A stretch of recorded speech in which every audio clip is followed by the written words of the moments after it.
La Chine, c'est un grand pays producteur de bière, mais malheureusement, on n'est pas un grand producteur de l'orge. À peu près la moitié de l'orge dépend du marché mondial. Donc la France, c'est un des grands pays producteurs et aussi exportateurs de l'orge. Et c'est pour ça qu'on fait cette mission de promotion de l'orge en Chine. Début 90, l'AGPP, l'association des producteurs français, ils ont décidé de faire la promotion sur ce marché qui était un grand importateur de blé. Et c'est pour ça notre première mission, c'est de faire la promotion du blé français au marché chinois. La Chine est à la fois client pour nos orges et concurrent de nos maltes. Effectivement, aujourd'hui, la capacité de production de maltage en Chine, c'est largement supérieure à nos besoins. Pour les entreprises, c'est-à-dire pour les malteurs, il faut qu'ils trouvent des débouchés pour commercialiser leur malt, leurs produits. Et c'est pour ça qu'ils exportent depuis quelques années du malt. La Chine dépend beaucoup au niveau des orges, des importations. Quand on a un déficit en orge, il n'y aura plus d'exportation de malt.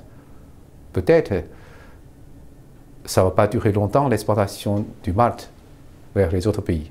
Tout dépend du prix. Tout dépend aussi des prix de matières premières, de l'orge. Et aussi, tout dépend aussi de la croissance de bière en Chine. La production chinoise de bière, en effet, aujourd'hui, on a à peu près 41 millions de tonnes. Ça, c'est la production. Mais tous les ans, jusqu'à la fin de 2008, la croissance, c'est entre 8 et 10%. L'année dernière, comme il y a eu la crise, ça a été beaucoup chuté, et 3%. Mais avec le retour des ouvriers au chantier, au boulot, au travail, je pense que cette croissance va encore repartir vers le haut. Jusqu'aujourd'hui, la Chine importe plus de la moitié de ses besoins. Les autorités de certaines régions productrices d'orge ou des organismes professionnels, ils font beaucoup d'efforts là-dessus pour stimuler la production locale. Ça, c'est un projet, c'est une politique. Mais est-ce qu'on arrive à augmenter la production locale? Je ne suis pas très convaincu parce que la culture de l'orge, c'est pas comme... ça demande une grande technicité, ça prend du temps, ça demande une filière. Or, en Chine, c'est tout... on dit le système à responsabilité forfaitaire. Chaque foyer, un petit morceau, une petite parcelle. Mais c'est pour ça on a du mal à produire, à augmenter la production.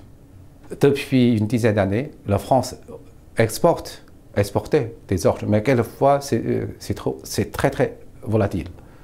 Soit 10 000 tonnes, soit 600 000 tonnes. C'est pour ça que ce n'est pas très stable. Bien sûr, il y a des causes, il y a des raisons. Mais nous, ce que nous voulons, François Céréales, nous voulons régulariser les volumes d'exportation pour ce marché chinois.